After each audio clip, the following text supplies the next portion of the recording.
Shalom and welcome to 2 Minutes of Torah. This year is entitled Jewish Philosophy and Jewish Philosophers Part 2. This is still part of the introduction. The first shiur we discussed what I consider to be the proper approach to Jewish philosophy and all topics with Chochma, Bina and Daat. It's an acronym, of course, for the Chabad movement, but I'm talking about Chochma, Bina and Daat in general regarding any area that a person learns, and a person has to have Chochma, basic facts, Bina, roughly translated deductive reasoning, and then Daat is certain intuition. And we cannot go ahead and jump to Das before we have Chochma and Bina. Everything's got to be analyzed step by step. But even if the person does have Chochma and Bina, then one's Das can vary greatly from someone else's. Just to give a few examples before we proceed, Mitzvah Hashem, the next year with some specific Jewish philosophers stuff from Sadi Gaon. Let's say a person goes ahead and is analyzing the question of mystical forces, demons, Ruach Ra. A person wakes up in the morning, has Ruach Ra in his hands, the efficacy of magic.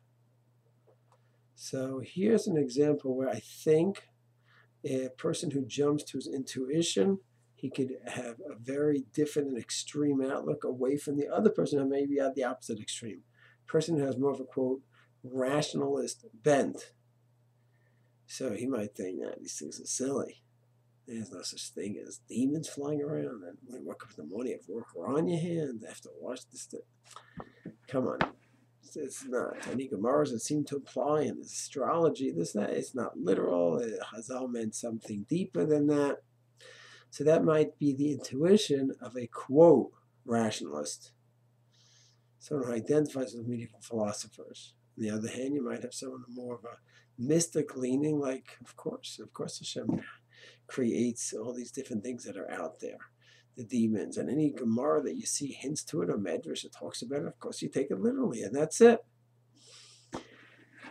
So once again, both ideas could be totally off, because if the person didn't research the Gemaras and the Rishonim, the commentaries, to see how the commentaries analyze these Gemaras, then he's just shooting from the hip. Or from the heart would probably be more an accurate expression. And neither one. They're both just going about their deep-seated feelings.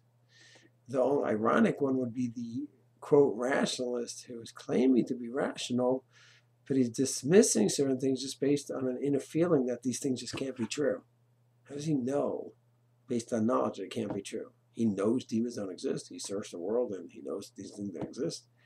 So it's not a rational conclusion. It's something which he considers to be rational based on his whole Weltanschauung, his whole outlook, but it's based on a certain feeling, which I don't think is appropriate. He has to go ahead and research this again, see what Amos has to say, and then it could be it's not conclusive. Then he can say, well, my leaning is this to these sources, not these sources. And so, too, the other one has more of a mystical leaning. Once again, just go by a certain inner feeling.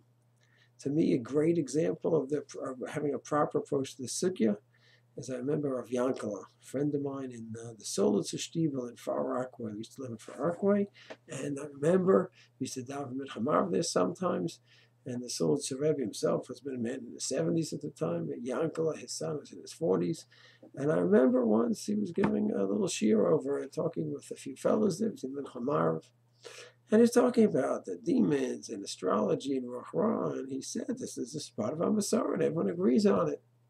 So I respectfully, after the shiur, called him over. We discussed on the side. I showed him the Rambam. I said, well, the Rambam doesn't. Yes, Rashi, Tosfos, Ramban, many do say just what you're saying, Rav Yankala, but not the Rambam. So maybe you should just say next time that many hold like the way I'm saying, but the Rambam argued.